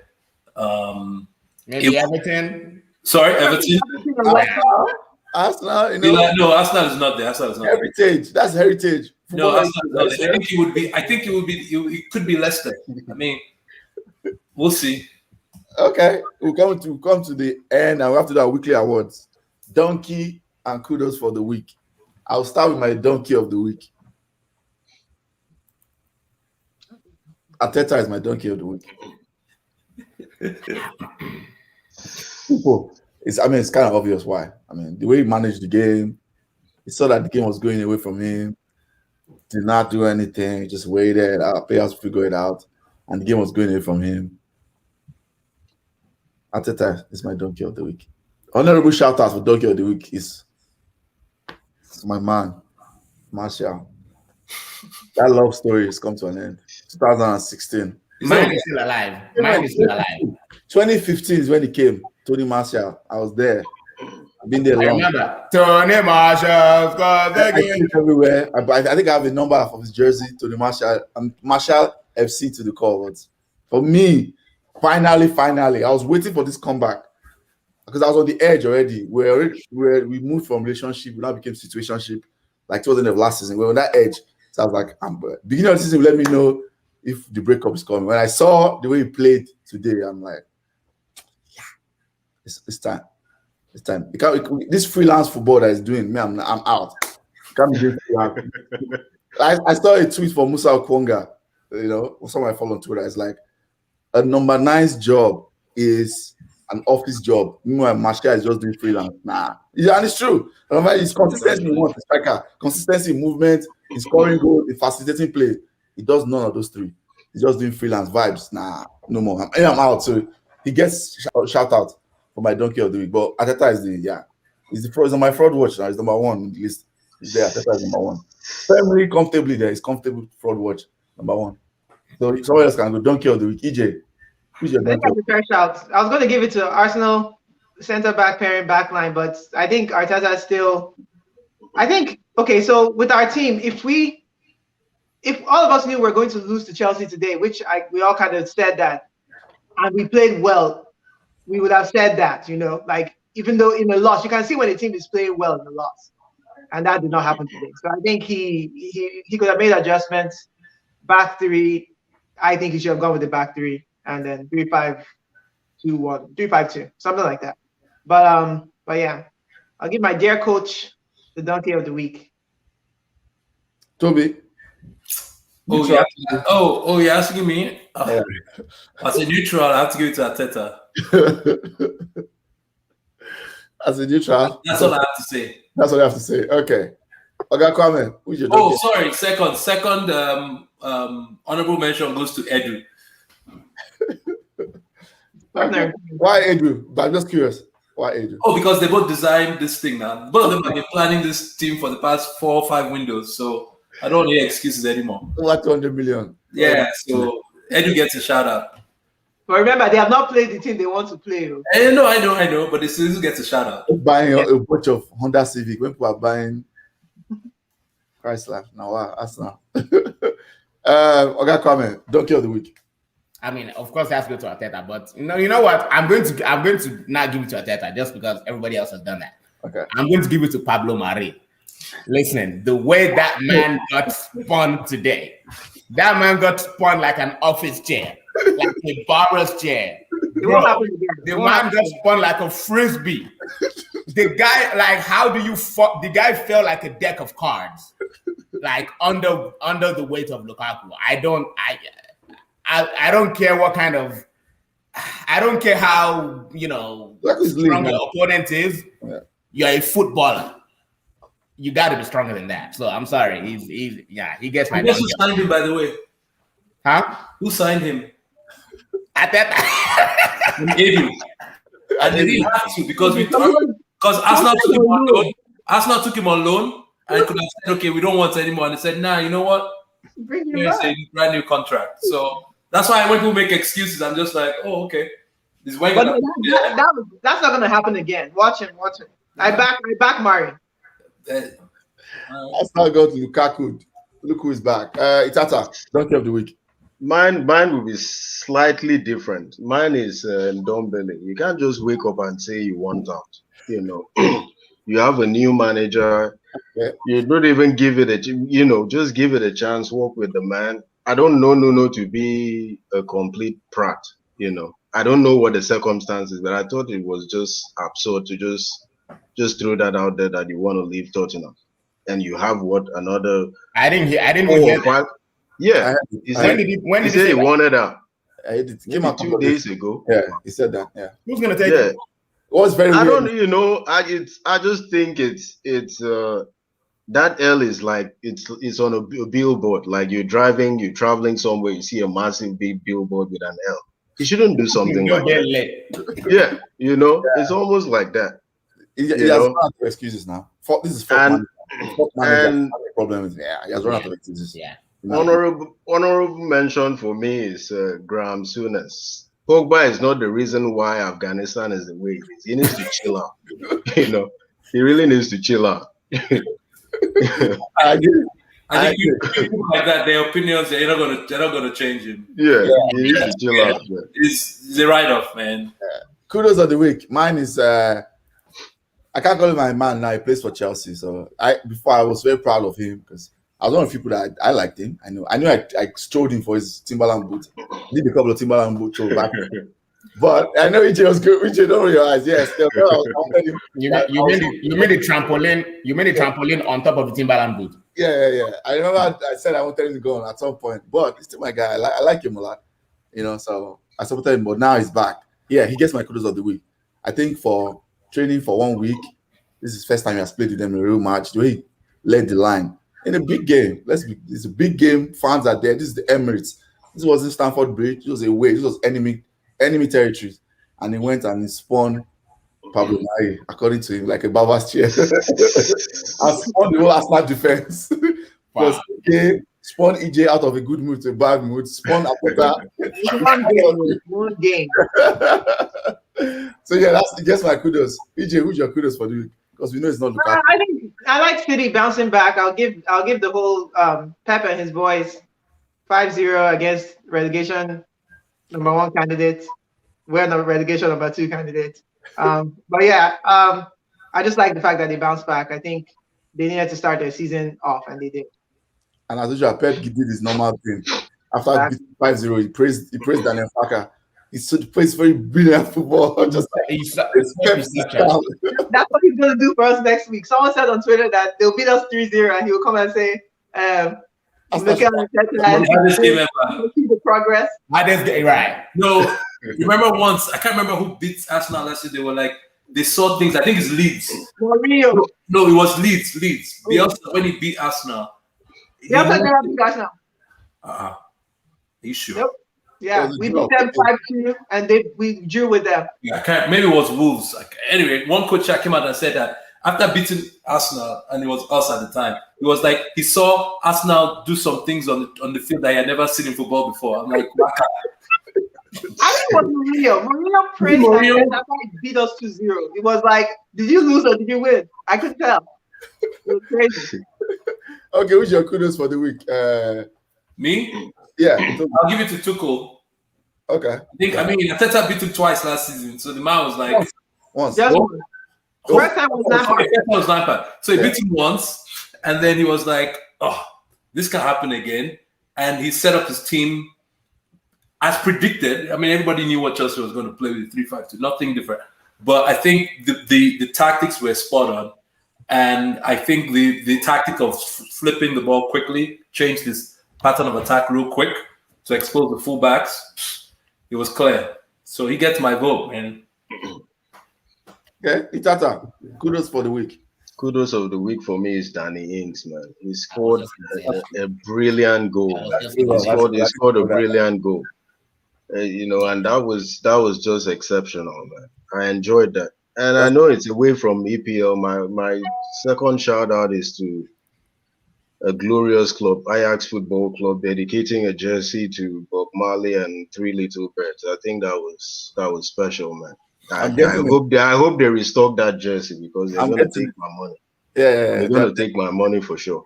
They put us on puppet strings, and yeah, like going to empty my bank account after that jersey. Yeah, they're going to take my money. I'll wait for the replica, please. I'm not spending money on jersey. I'll wait for the replica. I'm sure there are already replicas in Jamaica right now. Wait for the replica. Who is last person? Okay, come. Me. I was gonna say Danny Ings too. Like that for me, that's already goal of the season. Like just a mad goal. But let me just say one thing. Arsenal is number 19 on the table. And the only reason they're not number 20 is because of goal difference. I'm just gonna put that out there. I'm sure Toby enjoys that as a neutral. Yeah, I mean, as a neutral, I knew those stats before coming in. I mean, we all know that Arsenal is not going to finish 19. Let me take this comment. Then we'll do quick prediction for the next week games, which is the last game before international break. I think. Kudos of the week, Dele Alli. It's amazing how you can play after Jose. It's called, whoever you are, Facebook user, I know what it's called. It's called Surviving Jose. Yes. We have it. All of us have been on that episode. Chelsea fans have been there. It's an ongoing show. It's called Surviving Jose. It's a reality show. It's real. It's real life. I think Dele called Luke Shaw and asked him, bro, how did you get over this? Who was your therapist? Surviving Jose is real, guys. So yeah, I feel for Dele. I'm happy for him. He survived Jose. Now the other person is Tammy. I'm like, oh my God, Tammy. They sent this man to come and meet you. Hey, I'm sorry. I know. I'm sorry for Tammy. I'm just going to say that. Ahead of time. Donkey of Ricky's Arteta, accompanied by Mari, holding Edu's hand. That's Samuel. Week is Lukaku. Predictions. We'll start with there are two big games next week. Chelsea, Liverpool. Liverpool, Chelsea, actually. And Anfield. That game is already no, I can't say title decider. Come on, it's not a title decider, but that's going to be a statement. And whoever wins that game, do a statement win. I think, in my opinion. Prediction: I'm going to go first. I think Liverpool beats Chelsea. I really do. I think Liverpool nick it. I think they'll beat Chelsea 2-1. That Anfield crowd. See that place? That's the thing. That's the one team. I was started thinking about like who suffered most from not having that was Liverpool. That thing is back again. Chelsea, they're very well drilled. They'll go there, but this is different now. This is Anfield with noise. It's not like last season when it was just quiet, pin drops, just like training. This is Anfield. As much as I hate that team, I hate the most. I don't think Chelsea come out of there winning in Anfield. I'm just going to be. I don't think so. So I think 2-1. I'm going to 2-1 Liverpool. Second game. Man City, Arsenal. I'll just say all my predictions quickly. Man City, Arsenal. I mean, 3-1. After score one, because whoever has to do that, so I can say, Arteta is growing. He was holding my laptop charger, so he's a good manager. We need a goal of the month. We need a goal of the month. He was figuring out the cones. He was saying, so it's 3-1. That one. Then Wolves, Manchester United. I think we'll bounce back. If Solskjaer has learned his lesson, I think we'll bounce back. Because this is not Nuno. If this was Nuno, I'll be worried. This new Wolves guy, I don't know if he's a low block man. If it's another low block, I face it next week in Wolves. I see another draw. I'm saying. Like 1-1. Wolves will win. Sorry. No, Wolves are not beating us. No, Wolves. No. Wolves are not beating us. But I see another low block struggle with low block. Funny, I've not watched their game, so I don't know if they're a low block team. Again, I know they were heavy. In fact, I used to call them Julius Berger because that's what they were. They've said that cement like this, like you cannot go through them. But now I don't know how they play. So I'll just say I think we'll win. Let me say we'll win 2-1. Who's going to go next? Who wants to go next? Predictions. To end. The only one I'll say is I'm not going to predict all the games. I think Chelsea, Liverpool. I'll say it's a draw, but it's a scoring draw. Maybe 1-1 or 2. Okay.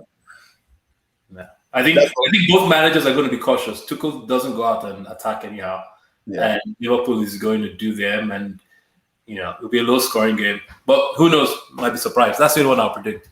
City's going to Arsenal, so that one we already know. Wolves, Manchester United. What of that one? Oh, Wolves. I think United will beat Wolves, especially after today. Yeah, I think you have more than enough to go past Wolves. I mean, you have enough quality even with even with Solskjaer. Yeah, I agree. I think you probably beat them 3-1 or whatever it is, 2-1, whatever maybe. Okay. Who wants to go next? EJ? You're just shaking her head. I saw Wolves today because I watched the second half of Tottenham Wolves. They're just not. They don't have quality in the front. And I don't know why when they see Arsenal they behave, but I don't tell them one bit. United. So I give United the edge there. I don't even think they'll score. I just don't. Like I saw what they were doing in front of the 18-yard box, and they got there a few times. Like they got there, but Traore is just, and maybe it's a bad day. I don't know. It wasn't impressive. They had chances, I think. Who else? City and us. I don't think we score. I just don't know where the goal is coming from with us. So, but we need to score. Like I said, this is our last chance to get a goal for the month. Otherwise, someone said on Twitter that we celebrate own goal, and I don't know how we'll even get an own goal. Is this Emirates or is it Etihad? Where is this game? It's at, I believe it's away. No, it's at Etihad. Yeah, it's at Etihad. Yeah. So I just don't see how we score, and we haven't beaten Pep since I don't remember the last time Arsenal beat Pep in the league. So I just don't think we have a chance. I think 3-0. I think he usually scores 3 goals, and then Chelsea, Liverpool. Ooh, that's just too hard. Yeah, so it's at Liverpool. Yeah. That's hard to call for me. I think I've now that I've been humbled by Tuchel, I always say they'll win their game. So let's go with the win by Chelsea, 2-1. Okay. Itata, you want to see your predictions? Yeah. City Arsenal, right? Yeah. Yeah, but I mean, I don't know if I should bother to predict that game. Let's just leave it as it is. Chelsea, Liverpool. I actually am leaning Liverpool. I know it's sitting right there, but I go Liverpool because they're going to throw everything at Chelsea. They wouldn't want to lose the game, so it would be close, maybe 2-1, maybe 2-1. And then Man United Wolves. I thought it was at Old Trafford. It's away. We should win that game. We should. I never watched Wolves. EJ watched Wolves, and if an Arsenal fan is saying United can win the game, then I think it's true. Yeah, so I lean United. I mean, again, United on paper, one of the best teams in Europe. And people are going to say, oh, man, it's too much. But, yeah, I've actually looked at our team on paper. The excuses will have to carry weight this time for Ole. I'm just saying, Dumbbells. Yeah, dumbbells, man. Dumbbells. Yeah, watching. That's the one excuse that I'm watching closely. I'm paying close attention. Is this continuous benching of Van der Beek? I'm paying very close attention to that. Well, they already have. Let me tell you what the excuse is. I already saw the excuse from last season. They will say that the board never brought in a DM. That's what they're going to say. The board never brought in a DM. That's why he has to play the McFred sandwich, right? And when you're playing the McFred sandwich, you know that there is no meat when you have to go forward. So the McFred sandwich is just 2 flat breads slapped together. That's all it is. That's all it is. I can't listen to that excuse because we've spent how much on players that we don't even use. We don't use Van der Beek. We paid almost 40 million for Van der Beek. We paid 30-something million for Amad Diallo. So that combined, that's almost 70 million. We could have bought a DM. Please, I'm not listening to that excuse anymore. This DM excuse, if you do not get DM by end of August, that's also shy, in my opinion. Anybody else give an excuse, you're just being delusional. But do you guys think you need one? Absolutely. We do. We do. Don't you have like 3 DMs? What is Matic? It's a DM, but Matic is a I like how blunt CJ is. She's like, what is Matic? He's a DM, but it's a small D, capital M. So the idea is, for instance, if we had a fit party, our problem is solved. So a specialist. So you need a box to box. Yeah. Partey can play the role. That's what I mean. Like he can, like Basuma, he can play the role. Yeah. Like play it well. We just need someone who can do that job well. Matic is a DM, but Matic can't play all through the season. It's impossible.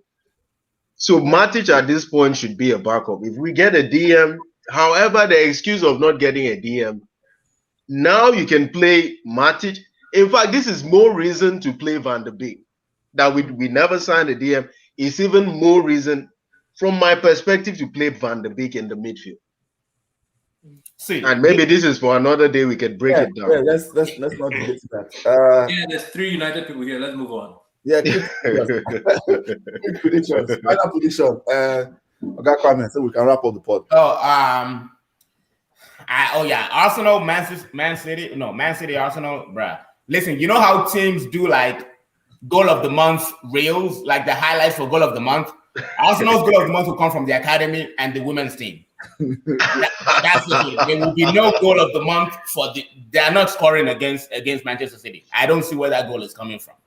So, it's just a matter of what zero will it be. Maybe like 2-0 or 3-0 or 5-0. It's just a matter of, how many goals City will score. For Liverpool, Chelsea, that one, you know what? I mean, I think I think it depends on what happens with Fabinho, because I know he's on compassionate leave now. His father passed away. If he plays, he might be able to stifle. He might be able to stifle the Chelsea midfield. He just might, and then Lukaku's dead with that stifling.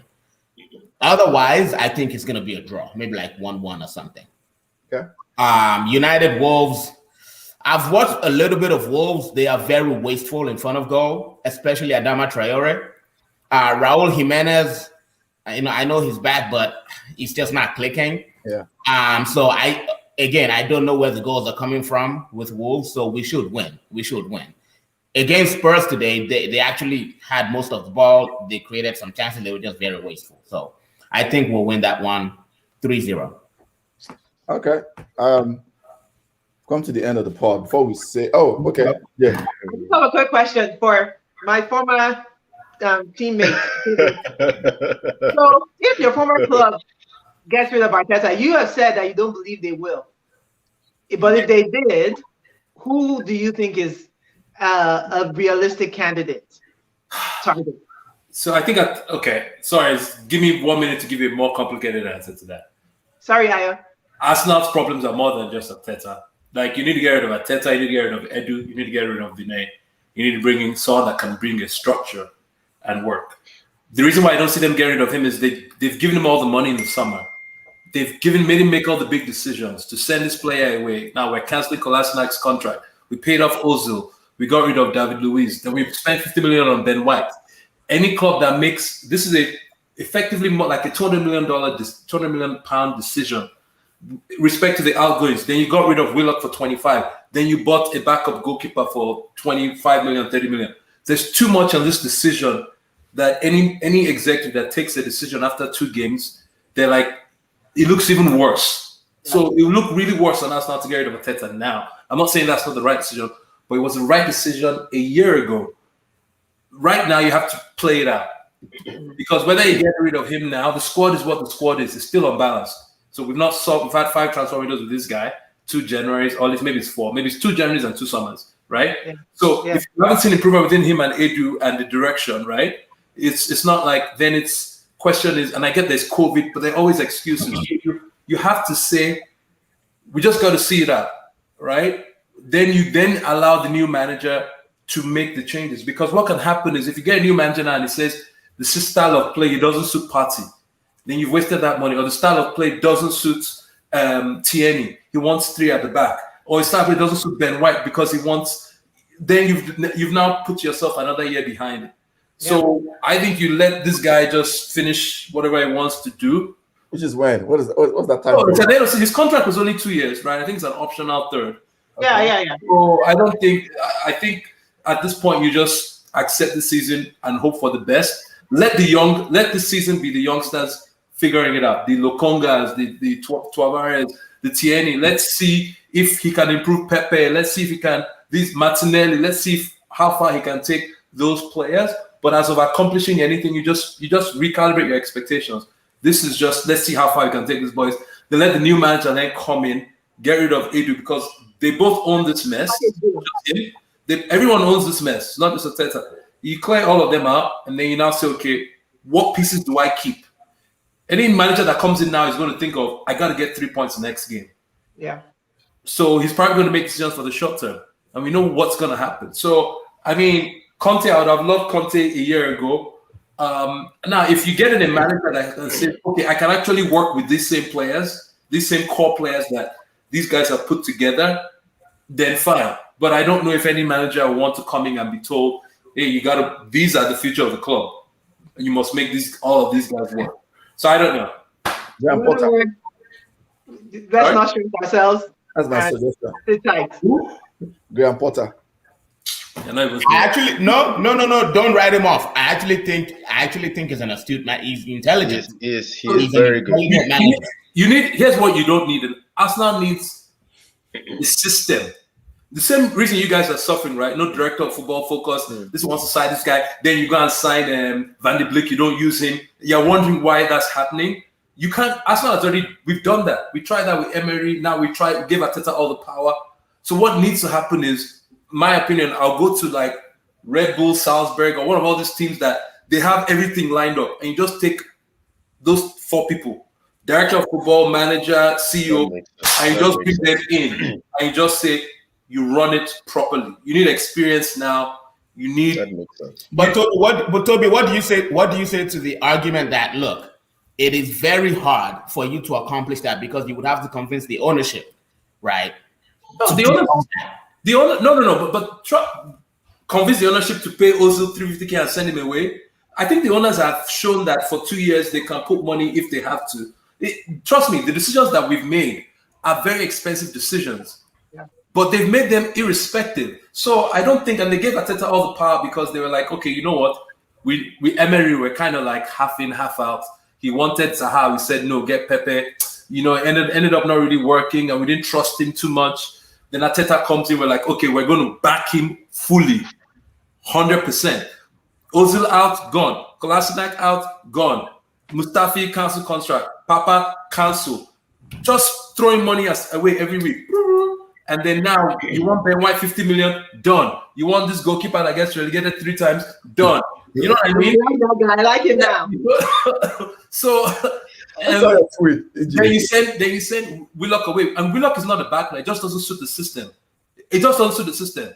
Everyone knows he's talented. He doesn't suit this 4-3-4-2 that Arteta wants to play. There's no position for that kind of a player. So if they can back Arteta this much, and by back him, I don't mean they give him 400 million like the Sheiks give Pepe. That's what I'm talking about. Like back to decision making. Yeah. Then I know that okay, they will see it through. These people are stubborn. See, whether you sack Arteta now or you bring the new manager, the squad is what the squad is, and the squad is probably somewhere between 7th and 10th. Now, why is the squad 7th to 10th? It's on them and the decisions they've made over the past 2 summers, some of it. And right now, it's if you sign now and bring in Conte, maybe Conte gets you 6th, but then you then have another $200 million worth wastage because he wants 3 at the back.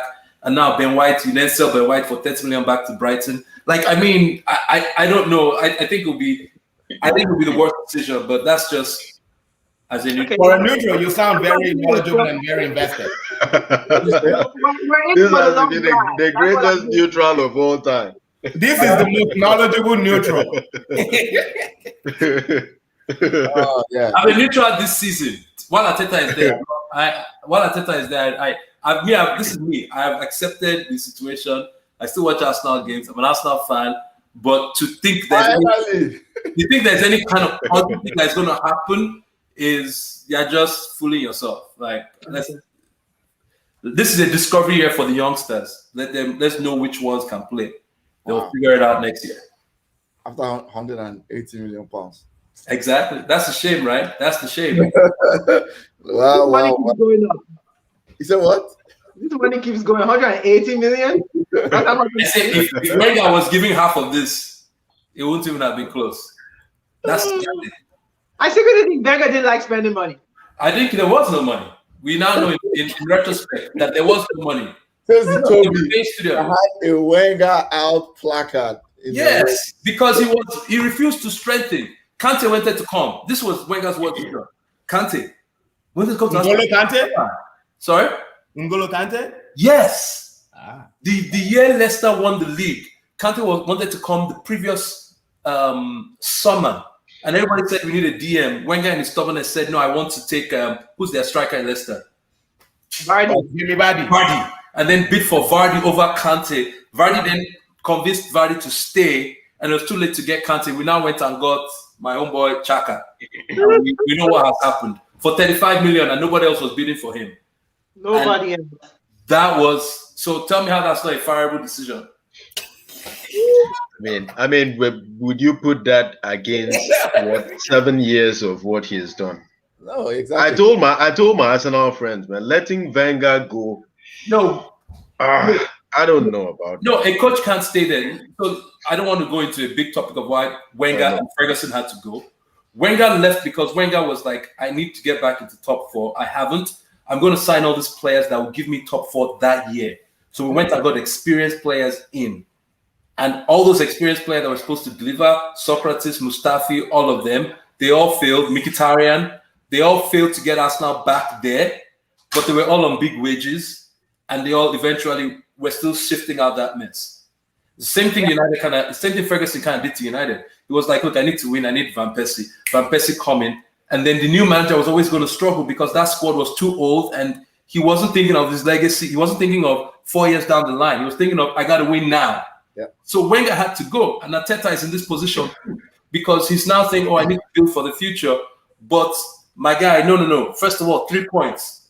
You're playing Chelsea. You set your team up to not concede, get your 3 points. So so Wenger had to go, but that doesn't mean I can't say just because you've made 2 bad decisions doesn't mean you don't go back and make the first bad decision. Emery too had to go because Emery too was confused, and Arteta is trying to do what Emery didn't do because Emery was like, you know what, it's not working. Let me change every week, different formation. Arteta is like, this 4-2-1-2. Will die here.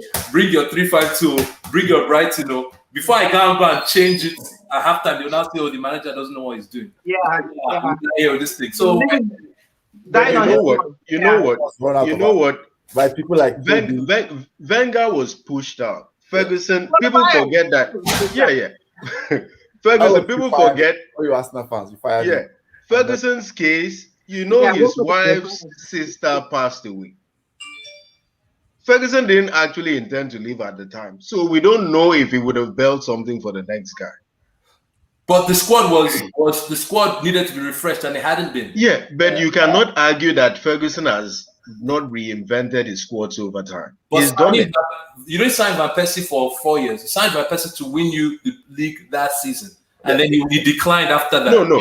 I'm saying Ferguson built 4 different teams. I know, but I don't think like he's done it.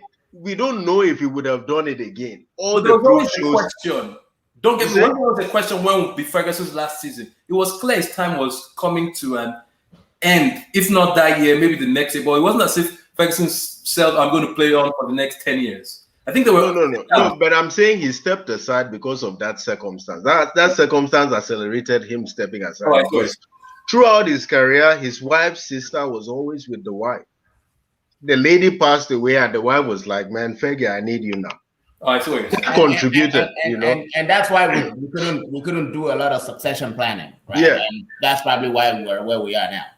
But what are we talking about? I think generally, he did pick Moyes. He did, but I think generally it was just the succession planning model was just getting outdated, and we've United as an organization, as a franchise, failed to keep up with the director of football, like even one man power.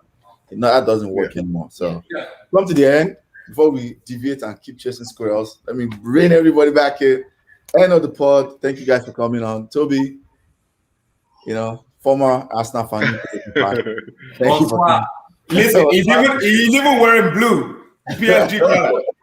I was going to wear my PSG jersey. It hasn't arrived yet. Hasn't arrived yet. Okay. It's on my way. I'm going to order my Messi PSG jersey too very soon. That jersey is fine. It is. Gakwame, Appreciate it. EJ. EJ, smile now. EJ, smile, man. EJ, you're a legend. Don't worry, you're still a legend, man. When you're making the edit, maybe to lift your mood up when you're making the edits. Itata, as always, Yes, sir. Coming. Thank Everybody you for joining us and comment. Thank you. Like, share, subscribe, and we're out. All right, bye guys. Bye. Bye.